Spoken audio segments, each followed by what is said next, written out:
And I want to now welcome our amazing guest. And let me get the intro to this because I do not want to get this wrong. Toastmaster Anastarcia Palacious. I'm not going to do that right. Palacious. I think it's close. Yeah, is a certified transformal trainer with over 70,000 hours of public speaking experience, a best-selling author, media coach, and television host. She has filmed over 800 episodes of live television and trained more than 400 international business leaders across 43 countries. My goodness. In 2023, Anastarcia became a finalist and the world champion of public speaking, placing in the top 8 of 35,000 speakers worldwide. And some of us in this Zoom saw you do that. A testimony to her mastery of message and stage, whether moderating a global summit or coaching a speaker behind the scenes, Anastarcia is known for her vibrant presence, sharp storytelling, and deep passion for helping others shine. Please help me welcome my friend, Anastarcia, to the stage. You too can compete on the stage. Woo-wee. Hi, everyone. Oh my goodness, it's such a pleasure to be here with you, Contest Mastery. My good friend, Dr. Sherry, it is always good to connect with you and with all of you phenomenal Toastmasters. Thank you so much for having me. I'm going to share my screen, Dr. Sherry, if that's fine. So let's see if we can figure out how to do that. Absolutely. Technology is always fun. Quick question. Are you okay that we're recording? Yeah, I'm fine. And do you want feedback after? But of course, we're Toastmasters, so it's always good to improve. Perfect. Yeah, so you should have rights to the share screen. Yes. All right, so I think you guys can see that. Let's minimize that Zoom screen there. All right, you two can compete, so that should be up. So it is an absolute pleasure to be with you. I thank you for reading that awesome bio, Dr. Sherry. You know, it always makes we sound so much cooler than I am. But, you know, before I could put that bio together, even with all of those amazing things that I've been blessed to have the opportunity to do, there have been moments of defeat, especially here on my Toastmasters journey. The first time I competed in the club and made my way to the division was in 2013. And this was exactly 2 years after my father passed away. He passed away suddenly. He was 58 years old. And this week, actually, the 21st of July, makes 14 years since he's been gone. And it was a hard time for me. I was in a lot of grief. But my Toastmasters Club gave me an outlet. It gave me an opportunity to be surrounded by beautiful people like you who helped to encourage me on that journey through grief. And I went into that competition really with the hopes of using my voice again, because it was something my father always encouraged me to do. And so I did, for that particular contest, the table topics competition. And I used a script. So I had a pre-plan as to how I was going to respond to this question. And I made it about my dad. I talked about the 4 things that we found on him the day that he passed away that the nurse had given to me. And I had won with that here at the local area level. And I thought that it would be good enough to take me to the division and to win there. And I don't know what happened. I do not know what happened, but it was terrible. The room was quiet. And I totally busted. I flubbed it. It was awful. I did not place and I was totally embarrassed. So that was 2013 and it happened. And then fortunately, one of the members of my club that year won the division for the international speech contest. And we were able to go on to Malaysia for 2014 that summer. And he competed in the semifinals there and he did a phenomenal job. He did not advance, but that was the year that we happened to meet this guy. And you may remember him. Does anybody know that speech? If you remember that speech, know anything about that speech, feel free to type it in chat.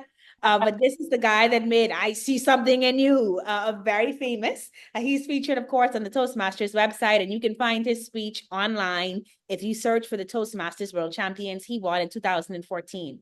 And so I got to see him speak because I was there with my contestant. I was president of the club at the time. My contestant and I went, and he was just phenomenal.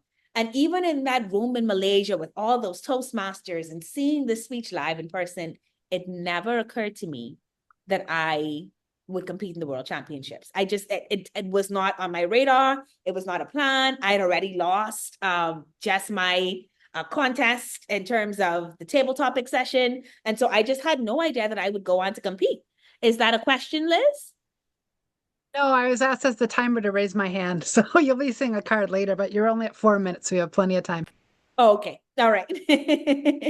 Yeah. So I was shocked later on when I ended up becoming a world champion in public speaking, because after I lost that initial time doing table topics, I could not imagine that I would compete again. But there's something about Toastmasters. Everybody who leads a club, they see something in you.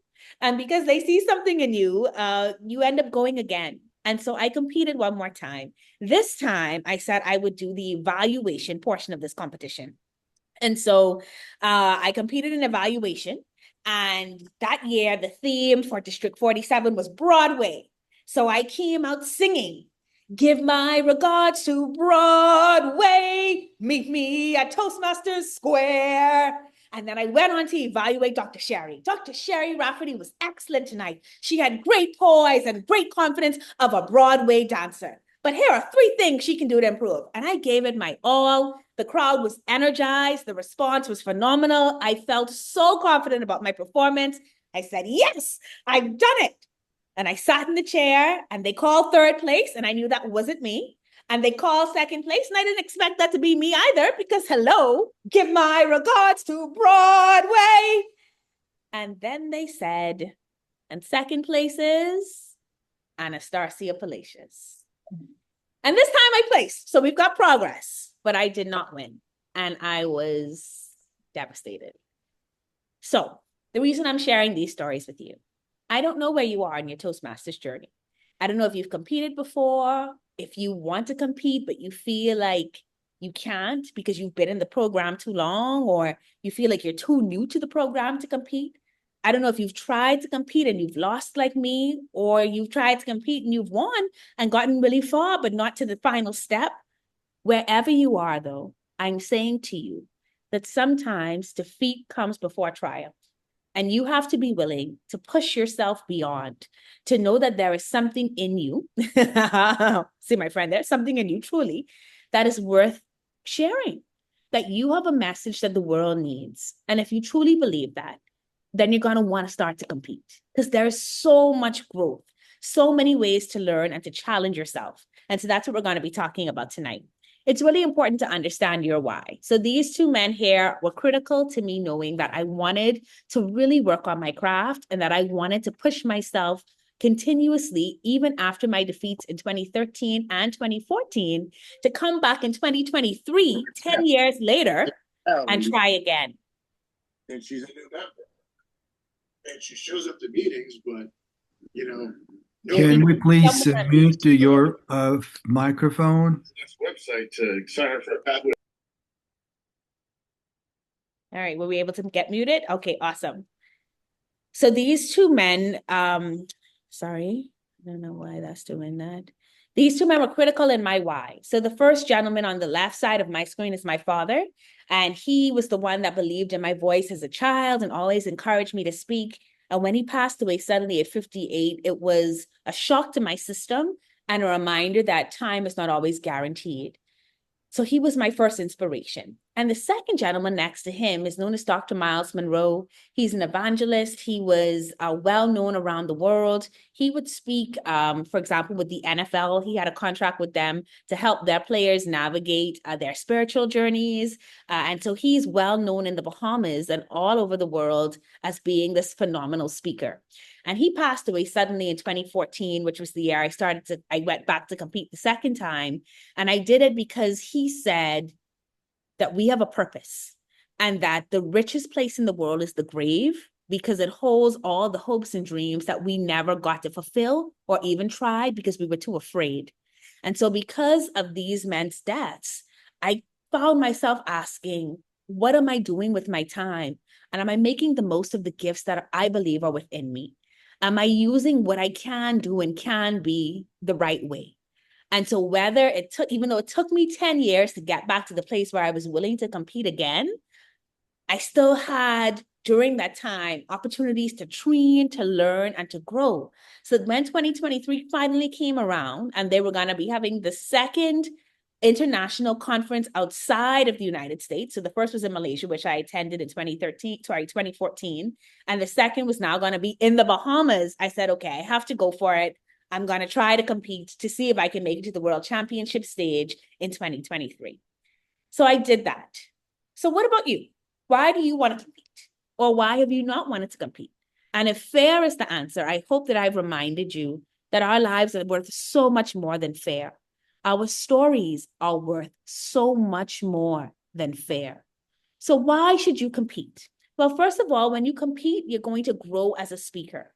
You all know that we start at the club level in terms of contests, and from there we move on to our area and then our division, and then there's a regional and then a semifinal. And at each of those levels, you're going to watch your speech transform. So the speech I started with at my club was terrible.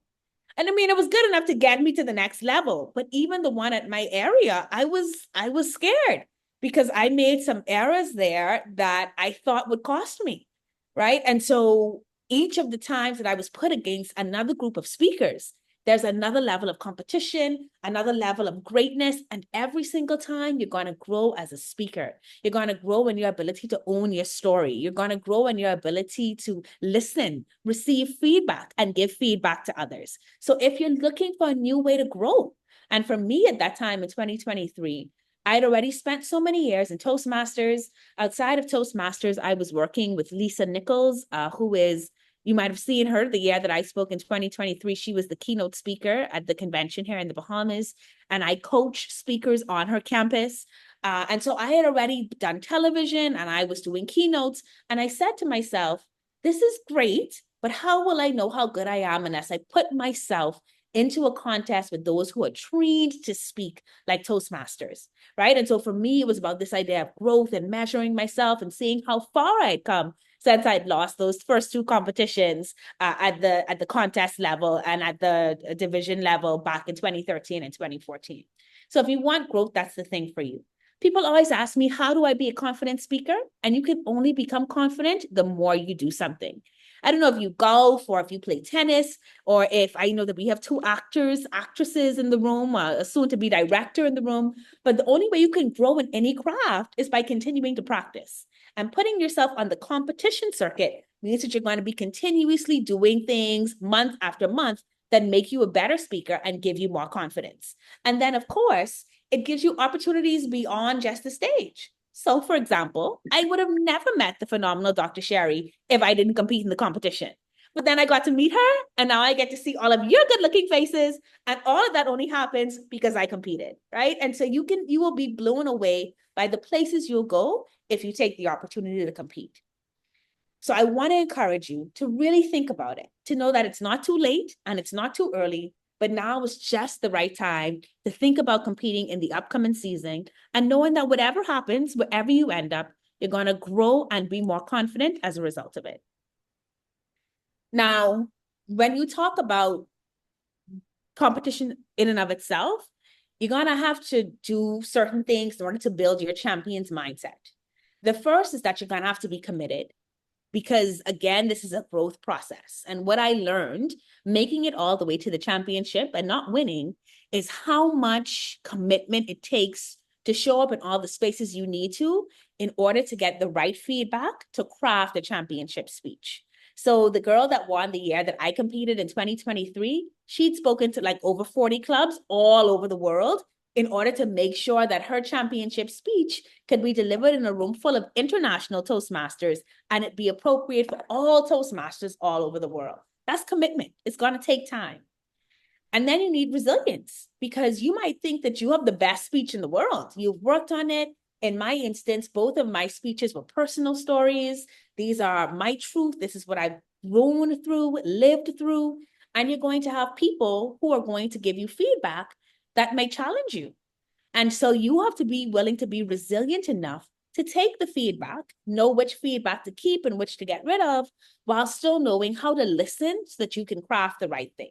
So you want to make sure that you have that in mind, that if you are going to make yourself a world champion or get to that level, that it does take commitment and it does take resilience.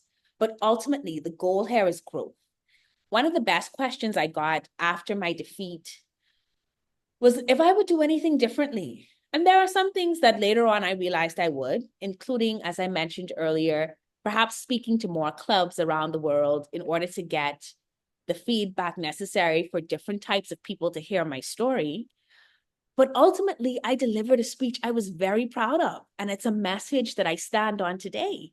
And so for me, I'm just proud of my growth. I am proud of my ability to know where I started in that club speech, to know how disastrous my area speech was, and to see where I finally ended up. And I am a better person because of the growth. Now, I like to win.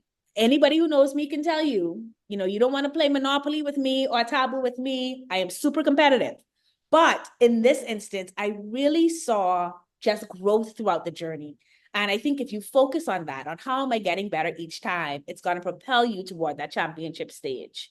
And then one of the things that works well is that you want to be able to talk about your setbacks. And that's why I started this conversation today by letting you know that before I became a champion, I faced defeat. No placement at all the first time I competed at the division, to coming second at the division, to finally making it all the way to the world championship stage. And so all of these things should just fuel your confidence rather than fueling your self-doubt. And so one of the things that I had to do was to really silence my inner critic. I had to tell myself that it was okay to want to compete in the world championship of public speaking, that I had capacity to do it, that even if I had a disastrous performance at the area, that I could come back and do it one more time at the division, right? And so you have to be able to tell yourself as a champion, you may have some setbacks, some things may fall apart, but you're going to keep going and keep giving it your best. And I think if you focus on that, you can make yourself get to the next level of the competition. So in order to compete boldly, here are 3 things that you're going to have to do. The first is own your story. So the person that came first the year that I competed in the World Championship final, she spoke about her resilience in terms of competing in a triathlon. She'd never swam before she signed up for this triathlon, right? But she takes us to this journey of jumping into the water for the first time, of people telling her, you're taking really long to get to the other side. Maybe you want to quit. And because she tells the story so well, and because she owns her truth, the fact that she was not the strongest swimmer, but she wanted to get through this, all of that led to the victory of her winning us over as an audience and ultimately winning the competition that day. She owned her story completely. Similarly, the girl that placed third that year shared a story about being connected to someone, a random stranger in the airport, and how it felt to have this stranger latch onto her. And she was so honest in her delivery of it that we fell in love with her too. And so I guess the idea is that you have to know what story it is that you want to tell. One of the things that you want to do is have 2 stories in your mind, right? The first story is going to be the story that you use to get you through the competition. And as I said, my story evolved from the club straight up until the semifinal. Same story, but it got better each time. So you want to know what story that is that's going to get you there. And then when you get there, you want to know what story you're going to tell that's going to connect you and your message to the wider audience. And so the question I have for you is, do you know your story, right? And if you've not yet chosen a story that you can own, that you can tell inside out, then think about it. And one of the things I'm going to challenge you on is to practice telling the story in different ways. So if you're taking notes right now, I'd like you to write this down. Can I tell my story as a joke? As in, I want you to take the details of the story and make it so funny that everybody laughs at it, including you. Can I tell my story as a sob story? Can you take that same story and make it so devastatingly sad that everybody wants to cry with you? Can you take that story and tell it with so much energy and enthusiasm that people are inspired by it? Own your story. That's going to be the first tip I give you.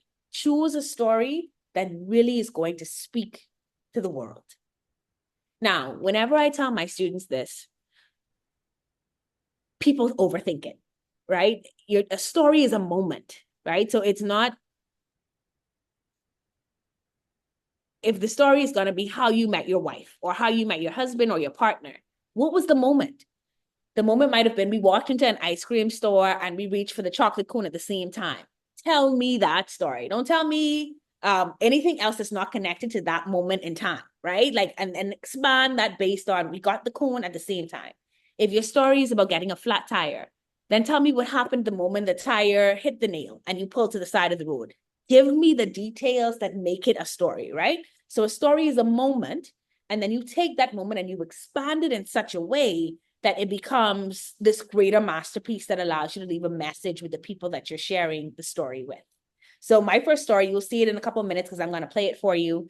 You'll see that it was a moment that I turned into a greater message by sharing the highlights of that moment and then talking about what that moment meant.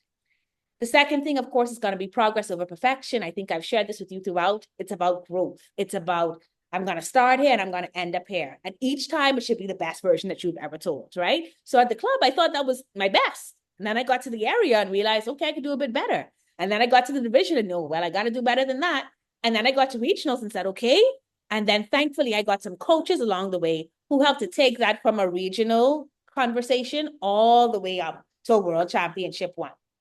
And this third point is the most critical one of all. And this is what helped to transform my speech between the regional level and the semifinal level as a result of very good coaching by David Brooks, who won the competition in 1990. Yes, you know David, he's amazing. So David Brooks said to me, what is the message here? Because I had the story part. I'd made some progress, but I needed to serve. I needed to give people, you're telling me what the story means to you, but what is the story going to mean to me? And so he helped me to see the messaging differently. So you have to serve. What is the point of this? How is this going to transform the next life? That is the goal of what a world champion speech does. It teaches us all something, right? And so it has to be a matter of service, not just performance. So how do we draft and craft a winning speech? Well, this is Contest Mastery Club. So I know that you all are champions here. You're about building champions. And I'm sure you have quite a few winning speeches yourself. But this is how it worked for me. I started out by finding the right message. You know, how do I choose a topic with universal appeal? And this is when I talk about the growth process. At the first levels of this competition, everybody was in the Bahamas. In my club contest, in my area contest, in my division contest, and then even at the district, it was, though they weren't all Bahamians, the district is made up of South Florida and the Bahamas. So it's a very large Caribbean population. And so I know my district community pretty well for where I am. And so at each of those levels, the audience looked a certain way. But when it came time to go now to semifinal, I had to think more generally about who this was going to reach. And that's why a coach like David Brooks was so helpful in crafting that message that says, now I've taken this story from this place, and here's how I'm going to serve it to my audience in another way, right? So you want to ensure that you're doing that. And then you want to make sure that your stories are so personal that people find connection in them. In my semifinal room, in 2023, we were still 2 years post the pandemic, and we were still using some Zoom and video competitors. And so there was a person that competed on video the year that I did the contest. And his story was so powerful. I will never forget it. He didn't advance to the final, but it was one of my favorites. And I can tell it verbatim because it was so good, even though he was on Zoom. He spoke about the drunk driver who killed his grandmother. You see how your faces changed just now? And that's because that was the power of the story he shared, right? He spoke about how when he was a kid, he would go by his grandmother and he would play baseball. And his grandmother always told him not to hit the ball a certain way. He did not listen and the ball broke a window. And then he went and he ran and he hid because he was afraid. But his grandmother came and found him. She corrected him. She gave him a hug and she gave him a peanut butter sandwich, which was her love language to him. And then he spoke about years later, a drunk driver hit his grandmother. She was crossing the street and she passed away. He talked about the anger that he felt, the anger that his family felt, and how upset they were that the driver not only walked away unscathed, but sort of became a local celebrity. She would go around talking about the night that she killed his grandmother. And one time they got so angry, they went to hear her speak, and they realized that she was trying to teach other young people not to drink and drive. And in that moment, how they forgave her, and he offered her a peanut butter sandwich. Guys, I cannot tell that story as well as him because it's not my story to tell, but it's been 2 years and I still remember the details.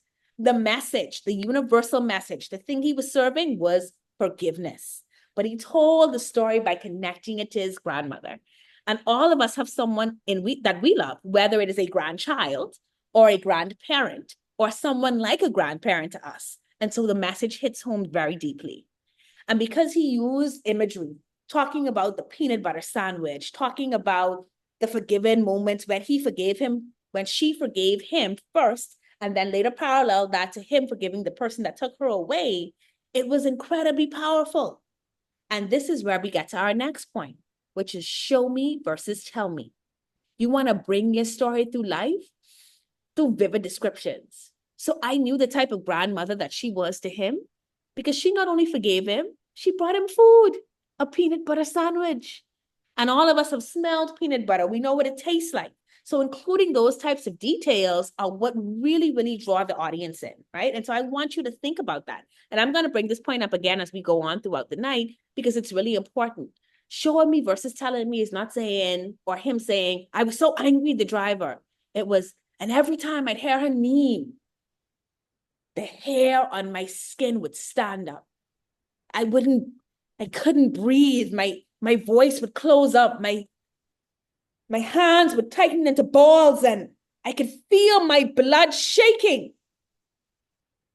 And so that is how you say, I was so angry at her, right?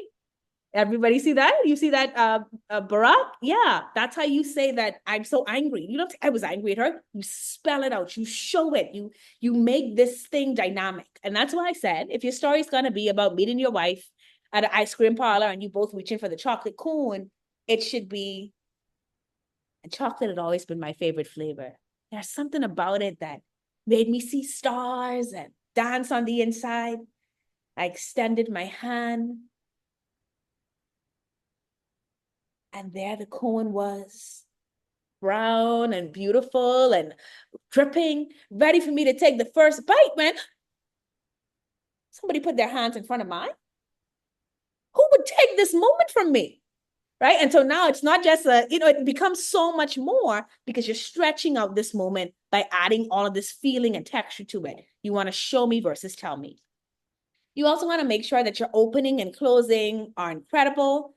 Some of the best closings I've seen have really left the audience in shock. My husband, who is a distinguished Toastmaster, he won the evaluation. Was it evaluation? Yes, he won the evaluation contest, I think in 2011 or 2012. And he did the theme for that year was superheroes or something. And so he ended by pulling open his shirt and there was a Superman vest underneath. And everybody in the audience just stood up and clapped, right? Because he had used this analogy about faster than a flying this and whatever. So the point is you want to do things and leave people in awe. So for me, and you guys will see it when I show you the speech in just 2 minutes, I pulled out a prop because it was very helpful in pushing the point across.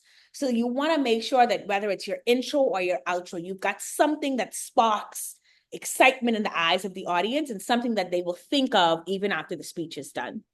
And finally, of course, we've talked about this before, just like you all will give me feedback on this presentation tonight, you want to make sure that you're getting the right feedback from the right people in order to make sure that the speech is a winner.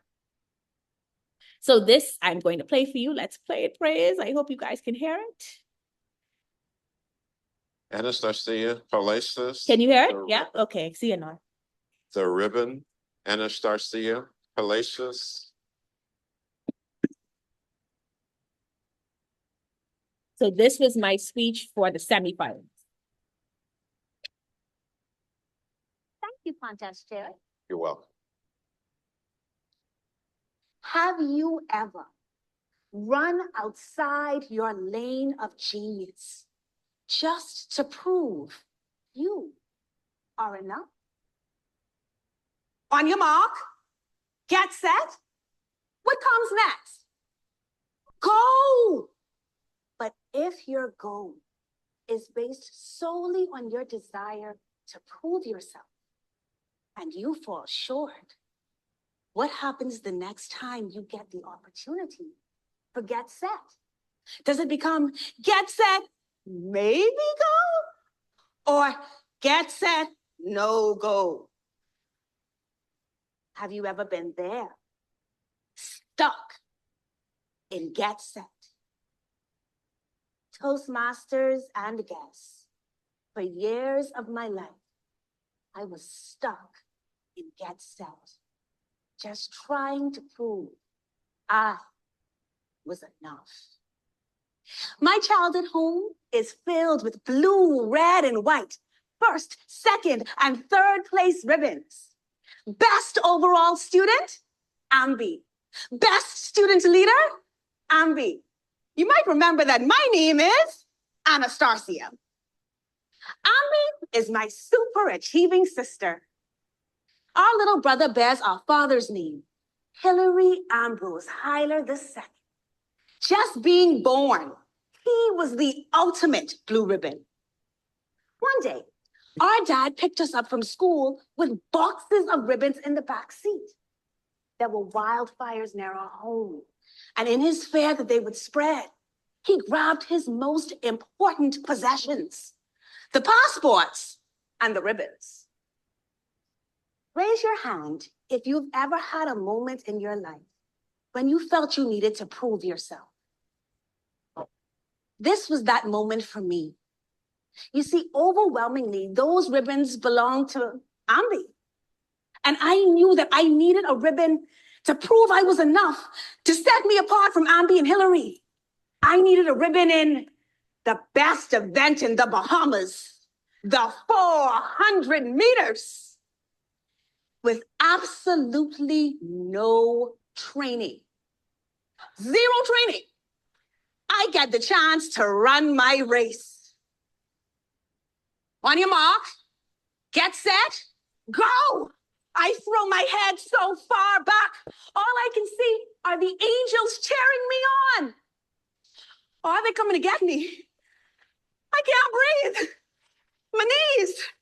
Oh God, is that a crab?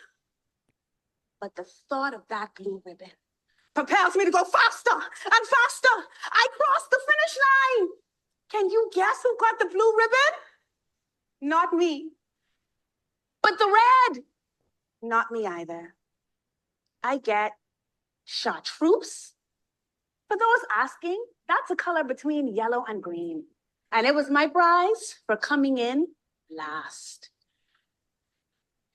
To prove I was enough, I literally ran outside my lane of genius.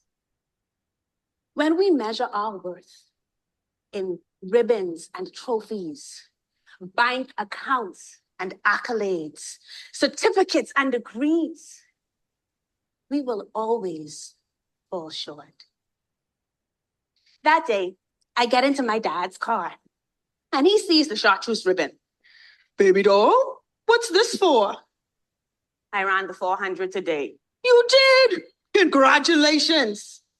Daddy, I came fourth. There were 4 of us. He proceeds to take the evidence of my 4th place failure and hang it on the rearview mirror for the world to see. Daddy, why would you put that up there? Baby doll. You run. Baby doll, you make the ribbon. The ribbon doesn't make you. You just have to give your best, not be the best. Just by running your race, you are first place. 5 years later, my dad died suddenly.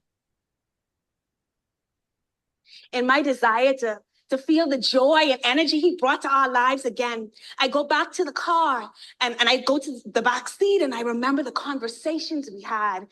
I see his hands on the steering wheel. I smell his cologne. And there it is.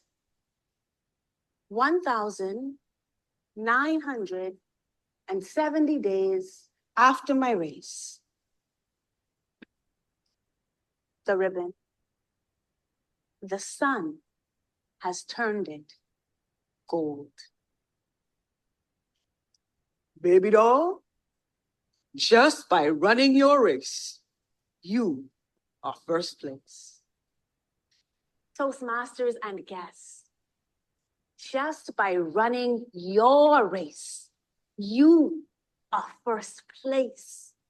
You deserve to get unstuck, get set, and go. Go, because you've always been enough. You're not too old. You're not too overweight. You are enough. Martin Luther King said, when you can't fly, run. So run. Run your race, even when you are tired. Run your race, even when you are exhausted. Run, because as Daddy said, just by running, you are first place. We sit here today because Ralph Smedley ran his race. How will the world change when you run yours? It's time, Toastmasters and guests. It is time. On your mark. Get set. Go! Contest chair.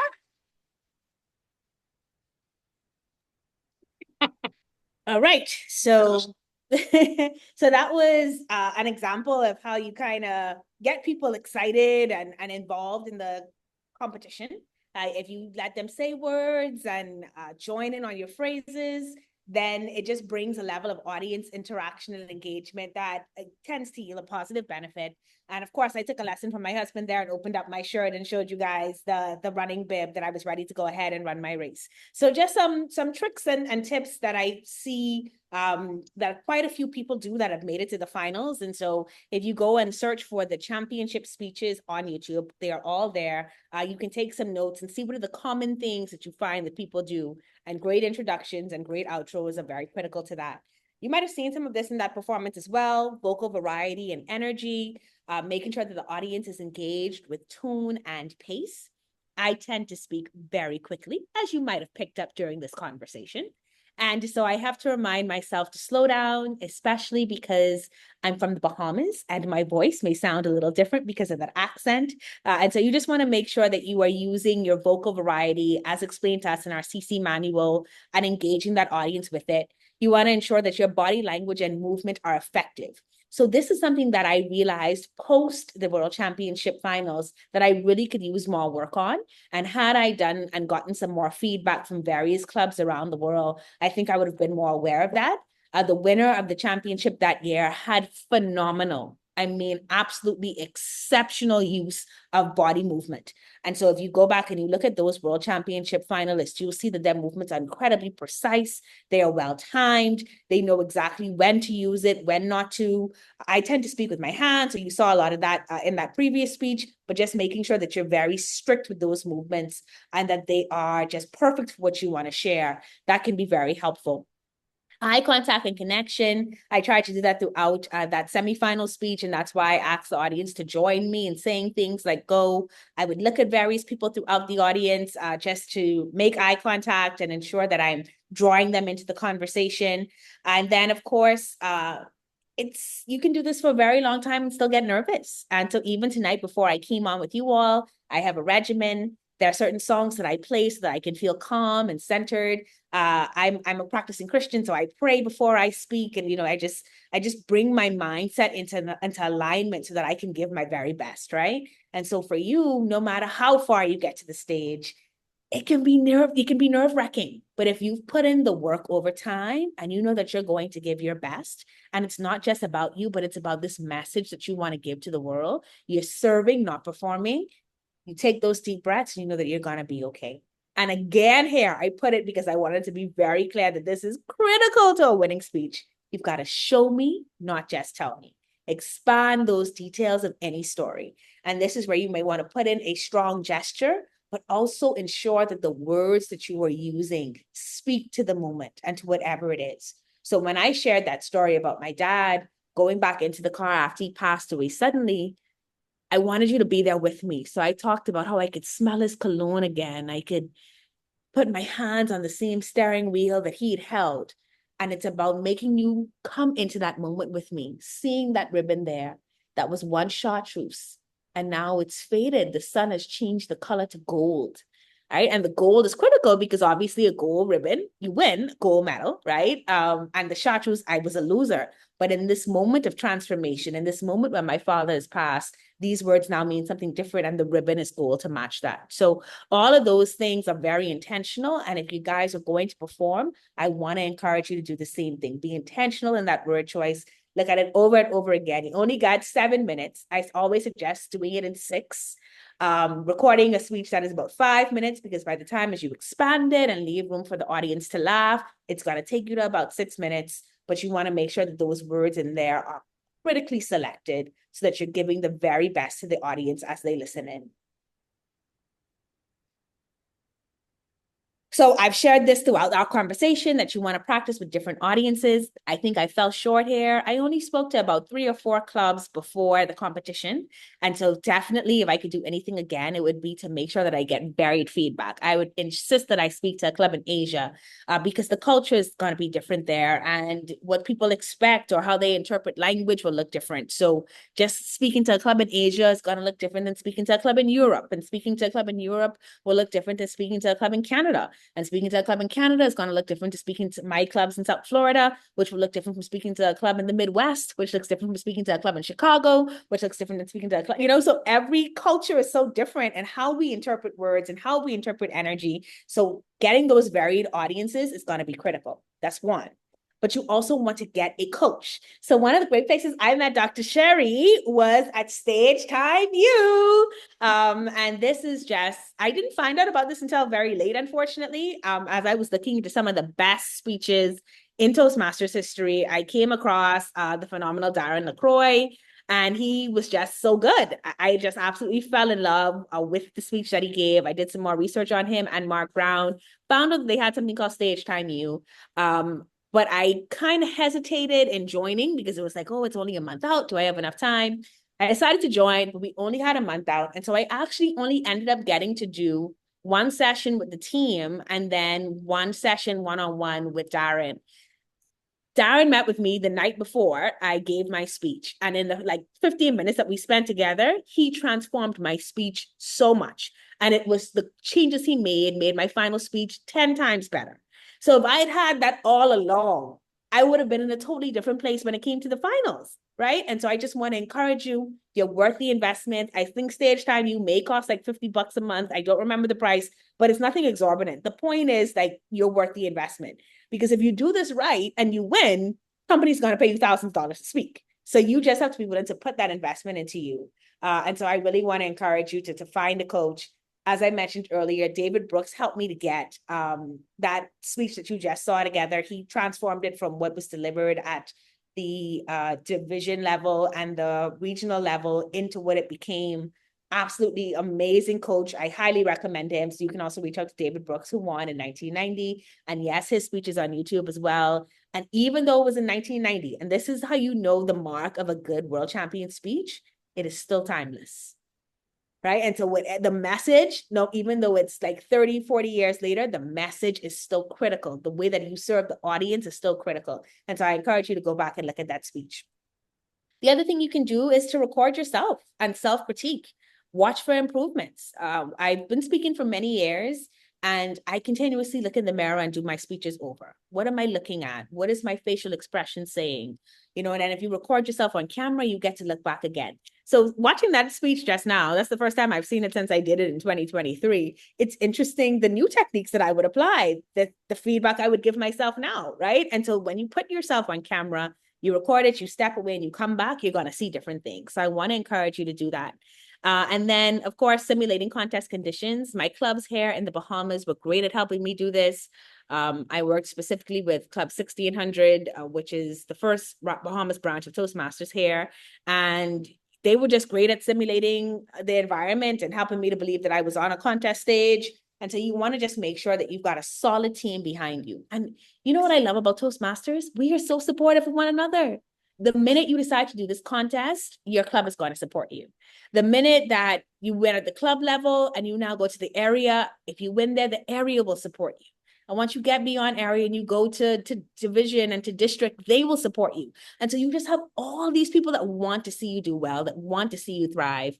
It probably was one of the best moments in my life as a Toastmaster because so much energy and so much love was given just to seeing me do my best. And so I really want to encourage you to experience that part of Toastmasters, to know that even though the competition will provide you growth, and if you're competitive, lots of other emotions, a part of that is just going to be this amazing love and outpouring from a worldwide community of people that want to give their best in speech. And that is absolutely beautiful. There's nothing else like it. Right? Contest day.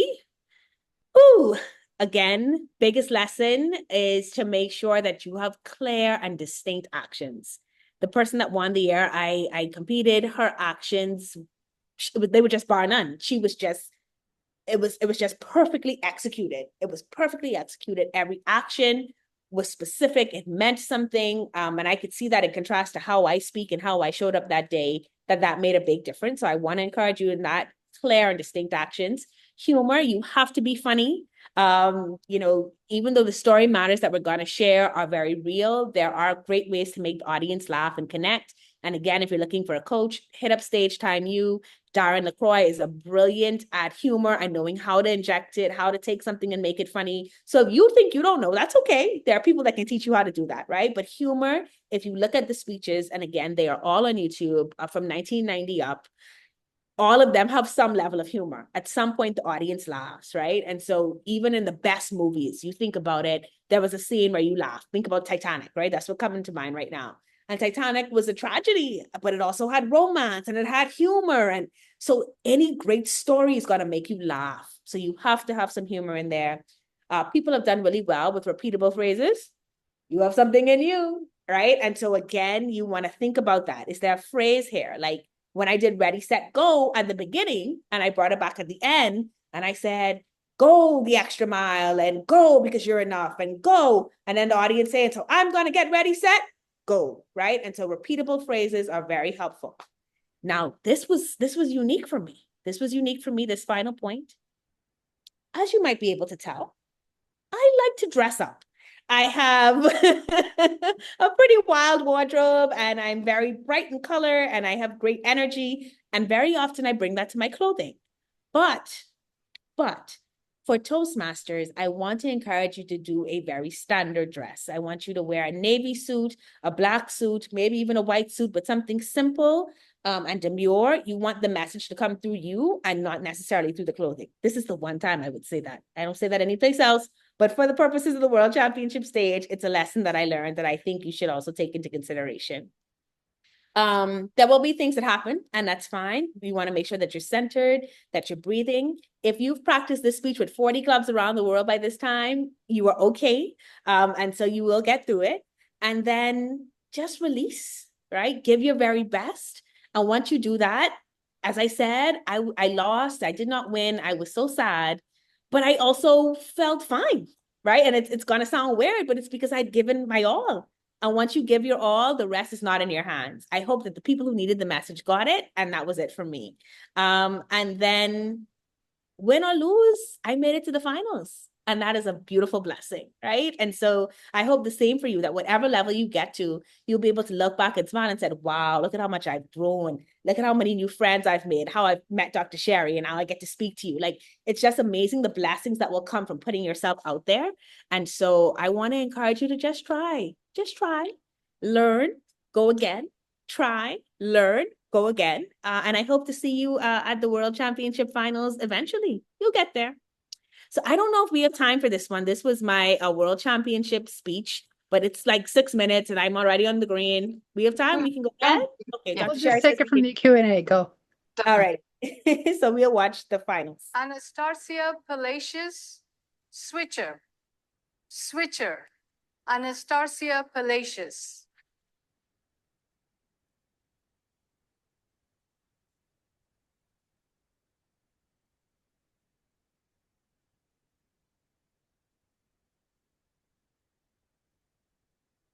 Contest chair.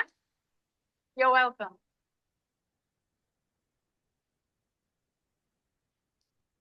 I drew speaking order number 1.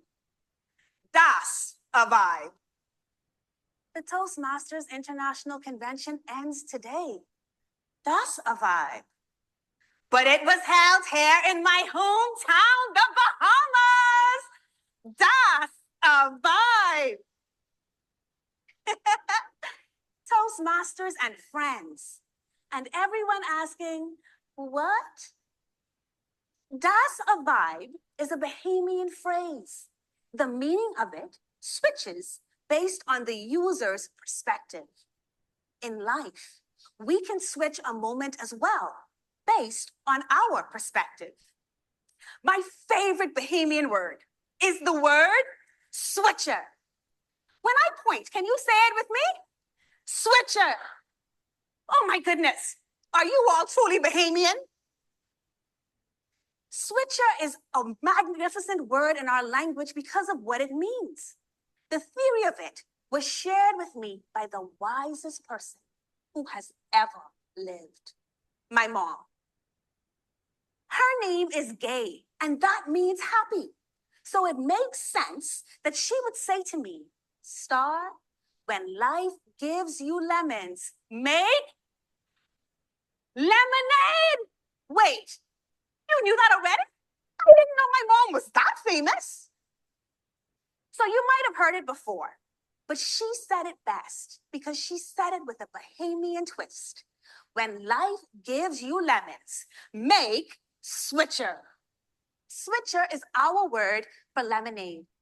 And just as lemons can transform with sugar and water to become something sweet, our life experiences can also transform when we add perspective and laughter. Now, my mom was an expert in switcher because we had so many lemons as cars. For those not from North America, we call cars lemons that give the user a reoccurring problem because the experience is always so sour. Our sour car was called a celebrity. What was it famous for? Never working. One day, I watched as my parents showed the car to a potential buyer, Matt, not Kinsey. If Matt buys this car, it can really help our family. Matt walks around the car. He nodded. Matt checks out the interior of the car. He likes it. Please start. Please start. The car starts. Matt puts the money in my mom's hand and drives away. No more lemon. We're getting a new car. No more. No! Matt is walking back. Walking back. The car stopped before it got down the street. Matt, not Kinsey, snatches the money from my mom's hands. And in doing so, snatches our hope as well. Raise your hand if you've ever had a moment in your life when you felt hope snatched away. Look around. This was our moment. But my mom, she knows the power of making switcher. Star in life's bitter moments, add perspective and laughter. She laughed. And with a laugh like that, we laughed too. Mom has taught us so many things, that lemons can become switcher, that negatives can become positives, that setbacks can become stepping stones that build a foundation of faith for our darkest moments. And I needed that foundation on what I thought was a regular day, just like this one. I was sitting at my computer. Why is the screen black? Why is everything black? Why can't I see my hands? Why can't I see anything? I fumble for my phone and press the button that dials my husband directly. Carlos, I can't see. What do you mean, who is this? I can't see. What do you mean you don't understand me? I'm saying I can't see.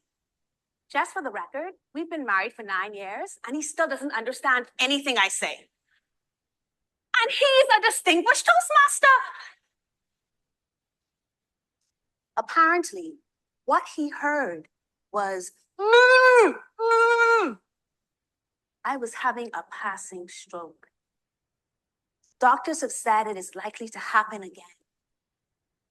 In those moments, we feel the question, why me? But what happens when we say, wow, me? I'm still alive? That's switcher. I'd like you to try it with me, but you have to be as dramatic as a Bahamian. So I want you to say it really sad. Why me? Why? Now try this. Wow, me? Do you feel the difference? Yes, yes? That is switcher. And you just proved you could switch in any negative situation. Life will have sour moments. You will have or go through divorces and disaster, maybe a miscarriage or a misunderstanding of trust. You might lose a limb or a loved one. But you can take the worst of life and turn it into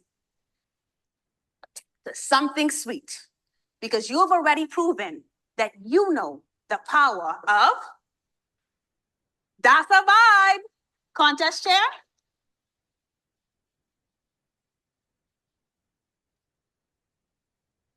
All right. Anastarcia. Sorry, let's move that. So that was the final presentation. True story. I did not write that speech until 2 days before I had to give it. So I won, I think, the semi-final on the first day of the contest. And then I worked very hard that night and I worked very hard the next day. And then I had the speech. So this is why I say, know your speech before that, right? Start to work on 2 speeches now or 2 ideas of speeches now. Go ahead and get a coach very early on. Try those speeches at various clubs. If I had a little more time with that one and a little more time with some great coaches, it might have turned out differently. But I'm still so proud of the message that I shared. I still believe in switcher to this day and our ability to take anything negative and turn it into a positive. And so, for example, I've taken that loss and brought this conversation to you. And that is what we call switcher.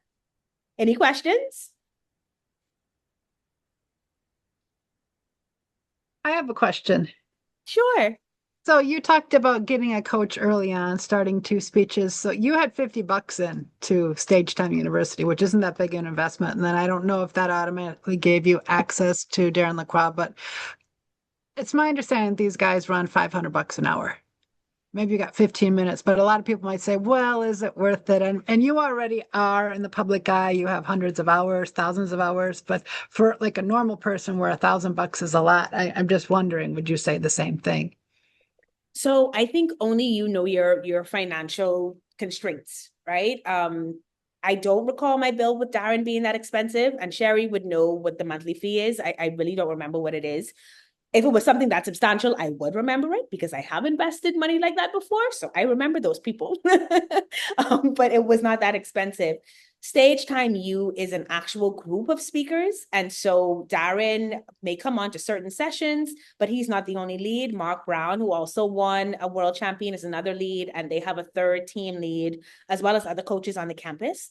And so I personally think the investment is worth it if you want to get to this level. It may be that you decide that you may not want to invest just yet because you only go in through the division or you only got to the area. You're not even out of the club contest yet. And so if the financial investment is too strenuous, you might want to wait a little while longer and just take those other steps I mentioned, making sure that you're speaking to multiple clubs. So you're getting feedback from other Toastmasters who were qualified, guiding that feedback through a filter of, okay, is this really the message that I want to give? Does this work for my personality, the feedback I'm getting? But I think if the long-term one is, I want to be a world champion, And then you have a plan beyond that. So like, perhaps you want to now go and speak publicly. You want to be hired by companies to speak. If it's a long-term play for you, then to me, yes, the investment is worth it, but only you know your financial situation. What my coach said to me many years ago when I started working with her, Lisa Nichols, is, Star, be so insistent on making your money back that you aggressively go after the next steps to recoup your money. And so what that meant for her was, I made the investment in her. She's going to teach me these tools and techniques. Am I going to use them to make sure that I get clients who pay me my money back that I invested in her, right? And so that was her perspective. So I think for me to do it again, I would start working with Darren a lot earlier. And I personally think that the investment would be worth it because I know that I could show up on that stage and win if I had him in my life for a longer time. But again, it comes down to, can you handle that right now? And what does that resource look like for you?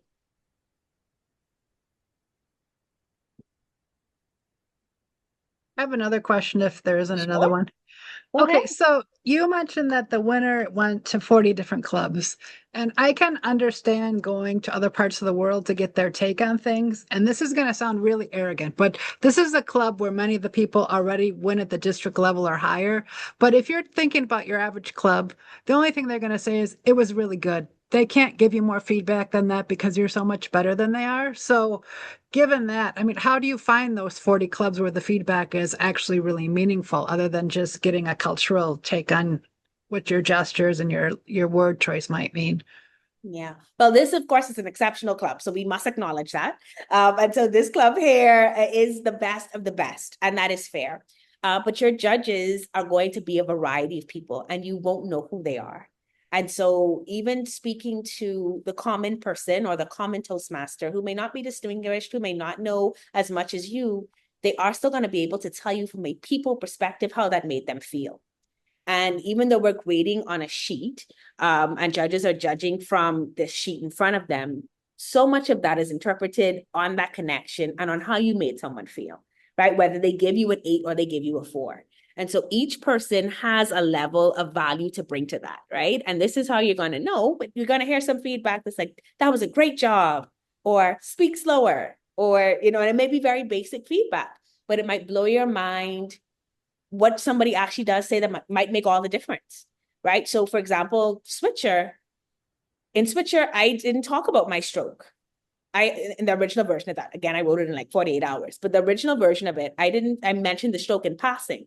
I said something like, sometimes we have to get over things. Like I once had a stroke and I had to just thank God that I got better. And then I moved on. It was not like a part of the speech. And a random Toastmaster raised their hand and was like, I'm sorry, did you say you had a stroke? And I said, yeah. And they said, wow, I think that's actually really important because you're standing up here speaking to us. Maybe you should elaborate on that. And that's all he said. And it changed the way that I interact with that information, right? And so it may blow your mind, the small things that people say that can transform that. But because you are part of this club and you are so wise, you kind of know what feedback works and will enhance it, and what feedback you could just say, okay, thank you for that, And then the other thing with doing these 40 clubs is just building confidence. It's just a matter of rehearsing it over and over again. So that when you get to the big stage and the lights are on and your nerves are going and the coffee spilled on you before you left and your throat is a bit hoarse and the flight took longer than you expected to get there, and all these other things are happening, you've said it 40 times and you know it. So it's also about just building that confidence in the speech itself. Thank you. Do we have any other questions? I see Harriet has her hand up. Oh, yes. Yeah. I do have a question, but before I can tell Liz, when you're going to all these different clubs, you just have to ask them, what was my message? What made you think, and what's missing? So that's all you want. You don't want them to give you feedback on your vocal variety and all that. That's not helpful. Those are just the main thing. But my main question for Anastarcia is, you knew you made to the final. How come you didn't know that you have to have another speech? I'm just curious why you didn't know. No, I knew I had to have another speech. I just didn't have it. As in, like, my ability to create what that message was going to be did not exist. I was so consumed with trying to get the speech ready to get me to the final that I showed up at the final with no, like, what am I going to talk about? I knew, so again, early on, I talked about like finding a story or a moment. So when I did my semifinal speech, I knew I wanted to tell this story about the time I ran this race and came last, because it's so funny to me. But I really wanted that gold medal. I really wanted to excel at a 400 meters, even though I'm not athletic. I'm clearly chubby. Like I have everything against me for speed, like for running. But it was on my heart that I wanted to win a 400. Of course, I didn't win. So I wanted to tell this story, and I knew it would be funny. I just had to find the message around it. And that's what my coach helped me do. Similarly, I knew I wanted to tell the story at the time that we tried to sell our car, which was terrible, because it's always stuck with me about how like excited we were finally going to get this money, because I didn't grow up with a lot of it, right? And we were so excited to sell this horrible secondhand car, and then the guy just like, the car doesn't even make it out of the corner. It was hilarious. So I knew I wanted to tell that story, but then it becomes, okay, then what is the message to go with this? And I didn't have that figured out until 2 nights before the competition. Well, congratulations. It was a good speech. Thank you. And for Anastarcia, I remember that I was in the Bahamas and I did see you. And like Dr. Sherry said, we were behind you. And I even had another one with your getting your award. I had a picture. So Dr. Sherry and I were in that audience in the Bahamas. So it's always better in the Bahamas, especially if you're from there and your people are there, right? Cheering you on. We remember that you had them in the palm of your hands in one of your speeches. And other than that, David Brooks has this quote, and I met him in California last year at the convention, but he says, you don't compete because you're the best. You become the best because you compete. And that was really what your journey was like, right? And every time you compete, you can learn more and get better and let those setbacks become the setup for your comeback and all of that good stuff. And I just loved what you did. And it's amazing that you had him partly as a coach. And I remember being in the Bahamas when Darren was giving you all a pep talk that night. I was just there, but I remember you now as soon as you started talking. Congratulations, and keep on keeping on. I hope to invite you to our club one day, another club I belong to. Thank you. Thank you, Dr. Sunny. Phenomenal summarization of the key points. Liz, please. So they say that good evaluators are better speakers. Which came first, your evaluation skills or your speaking skills? Because you gave a wonderful evaluation to our speaker today, as well as a good speech. Well, thank you so much. That's so kind of you, Liz. That is a very good question, one that has never been posed to me before. So now I'm thinking about it. But I think I've been speaking for a very long time. And what Toastmasters gave me was the ability to evaluate well, to recognize the strengths in the speaker, especially for newer speakers who are maybe a bit nervous or shy about speaking for the first time. How do we encourage them really, really well, but then also give them at least one strong point to make them work on something? And so I've always been a relatively good speaker, but now I've tried to stretch myself into how can I tell a short story or post something when they speak to give that evaluation back to them. So it started with speaking, and then the evaluations got better the more that I heard other Toastmasters give them, and the more that I was intent on serving the person I was giving the feedback to. Dr. Sunny, please go ahead. I just forgot, Anastarcia, did it land the way you wanted to when you were saying not Matt Kinsey, who maybe not everybody knows, but he was one of our international presidents, right? And so I was just wondering, when you made those that Toastmasters would know, was that good for you? Did you feel good about it? Yeah, so in the moment, the first one went over really well. I don't know if I needed it the second time. And so in reviewing it now, it would be something that I would cut the second time. The first time, though, I think it was good because it breaks up the speech and it allows people in the room to take a breath and to laugh. And I tried to put those moments at very critical junctures. So I'm not sure, I'd have to look at it again, but it might have been close to when I'm talking about the stroke, which can be very emotional, very draining, very down, or when I spoke about like the disappointment with the car. And so if I have a very low moment, what is a way that I can bring the audience back to, we're fun, we're moving forward, we're engaged.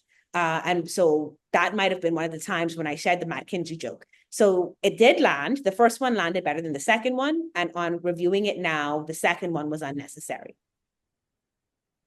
Excellent. Thank you.